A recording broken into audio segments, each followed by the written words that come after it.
السلام علیکم ورحمۃ اللہ وبرکاتہ۔ دوستو، ہر آدمی یہ چاہتا ہے کہ میں کسی طرح جہنم سے آزاد ہو جاؤں اور جنت تک پہنچ جاؤں۔ ہر انسان کی تمنا ہوتی ہے، ہر انسان کی یہ خواہش ہے، یہی آرزو ہے ہر انسان کی کہ میں کسی طرح جہنم سے آزاد ہو جاؤں اور جنت تک پہنچ جاؤں۔ یہ نمازیں کس لیے ہیں؟ اسی لیے تو ہیں کہ جنت میں پہنچ جاؤں اور جہنم سے بچ جاؤں۔ یہ زکوٰۃ ہے، یہ روزے ہیں، حج ہے، عمرہ ہے، خیر خواہی ہے، صلہ رحمی ہے، حسن سلوک ہے، لوگوں کے کام آنا ہے، لوگوں کی مدد کرنا ہے، یتیموں کے کام آنا، مسکینوں کے کام آنا۔ یہ تمام کام آدمی اسی لیے کرتا ہے کہ میں کسی طرح بس جنت میں پہنچ جاؤں اور جہنم کے جو عذابات ہیں ان تمام عذابوں سے بچ جاؤں۔ تو اگر آپ یہ چاہتے ہو کہ میں جہنم سے آزاد ہو جاؤں، جہنم سے بچ جاؤں اور جہنم کے جتنے بھی عذابات ہیں ان تمام عذابات سے بچ کر جنت میں پہنچ جاؤں، تو ایک بہت پیاری حدیث رسول اللہ صلی اللہ علیہ وسلم کی آج مجھے ملی ہے۔ یہ ابو داؤد شریف کی روایت ہے، حدیث نمبر 5079۔ بڑی پیاری حدیث ہے۔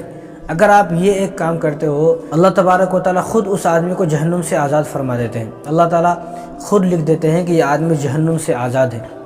چھوٹی سی حدیث ہے، بہت پیاری حدیث ہے، اور یہ کوئی ایسی مشکل حدیث نہیں ہے اور نہ ایسا مشکل کام ہے، کوئی بالکل آسان سا کام ہے۔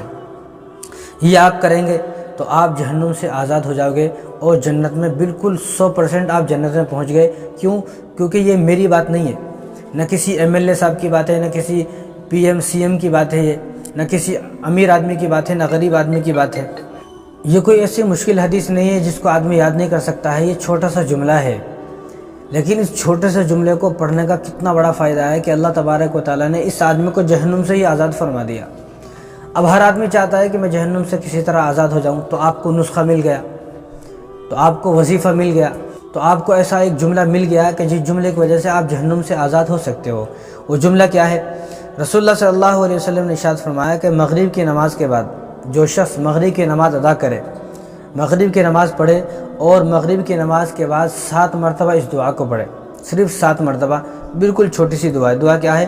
اللہم اجرنی من النار، اللہم اجرنی من النار، بس اتنی چھوٹی سی دعا ہے، آپ یاد کر سکتے ہو بالکل آسانی سے۔ اللہم اجرنی من النار ہر ان پڑھ سے ان پڑھ آدمی یاد کر سکتا ہے، جس نے کبھی قرآن کو ہاتھ میں لے کر دیکھا نہیں، کبھی مسجد نہیں گیا، کبھی مکتب نہیں گیا، کبھی مدرسے نہیں گیا، جس کو کچھ بھی یاد نہیں ہے، وہ بھی اس دعا کو آسانی کے ساتھ یاد کر سکتا ہے۔ اللہم اجرنی من النار، آپ بھی یاد کریں یہ دعا، اور آپ کے گھر میں جتنے بھی لوگ ہیں ان تمام کو یہ دعا یاد کرائیں۔ کیوں؟ کیونکہ آپ کو بھی جنت میں جانا ہے، اور جو آپ کے گھر میں لوگ ہیں ان کو بھی جنت میں آپ کو لے کر جانا ہے۔ تو اگر آپ یہ چاہتے ہو کہ میری پوری فیملی جنت میں ہو، میں بھی جنت میں رہوں، میری فیملی بھی جنت میں رہے، اور ہم پورے گھر کے لوگ جنت میں رہیں، تو ان تمام کو یہ حدیث بتائیں، ان کو یاد کرائیں، اور جن جن سے آپ کو محبت ہے، جن کے بارے میں آپ یہ چاہتے ہو کہ یہ بھی جنت میں جائے، یہ بھی جنت میں جائے۔ ویسا تو پوری امت جنت کی مستحق ہے، انشاءاللہ پوری امت جنت میں جائے گی، لیکن یہ ایک خاص عمل ہے۔ آپ جس کے بارے میں سوچتے ہو کہ یہ آدمی جنت میں جانا چاہیے اور مجھے اس آدمی کے ساتھ جنت میں رہنا چاہیے، تو آپ کیا کریں؟ ہر ایسے آدمی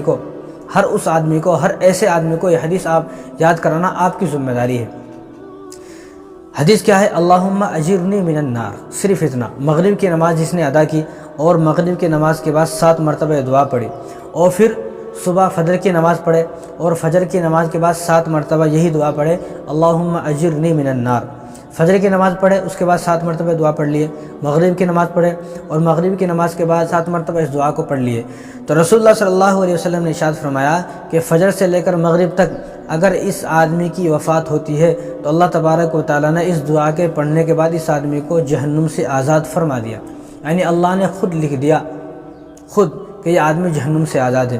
اسی طرح یہ آدمی مغرب کی نماز پڑھے اور مغرب کی نماز کے بعد اس نے یہ دعا پڑھ لی، اب رات میں کبھی بھی فجر تک اس کی وفات ہوتی ہے تو یہ آدمی جہنم سے آزاد ہے، اللہ تبارک و تعالیٰ نے خود لکھ دیا کہ یہ جہنم سے آزاد ہو گیا۔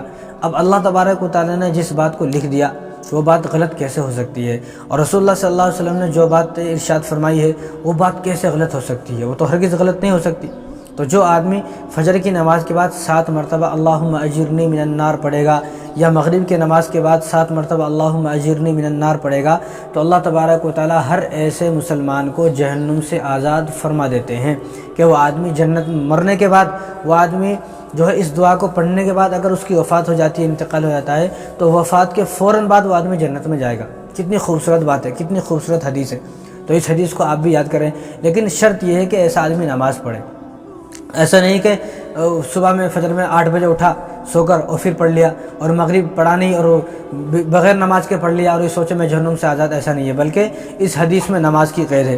اس حدیث میں رسول اللہ صلی اللہ علیہ وسلم نے صاف ارشاد فرمایا کہ مغرب کی نماز پڑھے اس کے بعد 7 مرتبہ، فجر کی نماز پڑھے تو اس کے بعد 7 مرتبہ، جو آدمی پڑھے گا وہی جہنم سے آزاد ہوگا۔ یعنی نماز پڑھا نہیں اور اس دعا پڑھ لے پھر کوئی فائدہ نہیں ہے۔ ان تمام دعاؤں کا جو درجہ آتا ہے وہ نماز کے بعد ہے، کیونکہ تمام دعا پڑھنا سنت ہے، نفل ہے، مستحب ہے، لیکن جو فرض ہیں وہ تو ضروری ہیں۔ فرض کوئی آدمی نہ کرے اور خالی سنتوں پر اور نفل پر عمل کرتا رہے تو اس کے لیے کوئی دعا کام آنے والی نہیں ہے، کوئی دعا اس کے کام نہیں آئے گی۔ تو مغرب کی نماز آپ کو جماعت کے ساتھ پڑھنا ہے، فجر کی نماز جماعت کے ساتھ پڑھنا ہے، اس کے بعد آپ جو ہے اللہم اجرنی من النار، اللہم اجرنی من النار، اللہم اجرنی من النار، اگر آپ یہ پڑھیں گے 6 سے 7 سیکنڈ یا 10 سیکنڈ میں آپ پڑھ سکتے ہیں۔ 10 سیکنڈ کا یہ عمل ہے، 10 سیکنڈ اگر آپ نے اس عمل کو کر لیا تو اللہ تبارک و تعالیٰ آپ کو جہنم سے آزاد فرما دیں گے۔ تو اب آپ فیصلہ کریں کہ آپ جہنم سے آزاد ہونا چاہتے ہیں یا نہیں چاہتے ہیں۔ اگر آپ جہنم سے آزاد ہونا چاہتے ہیں تو یاد کریں اس دعا کو، اور اپنے دوستوں کو، سب کو اس دعا کو یاد کرائیں، اپنے خاندان، رشتہ داروں کو، والدین کو، بہنوں کو، بھائیوں کو، تمام کو اس دعا کو یاد کرائیں تاکہ تمام کے تمام لوگ جنت میں داخل ہو جائیں۔ السلام علیکم ورحمۃ اللہ وبرکاتہ۔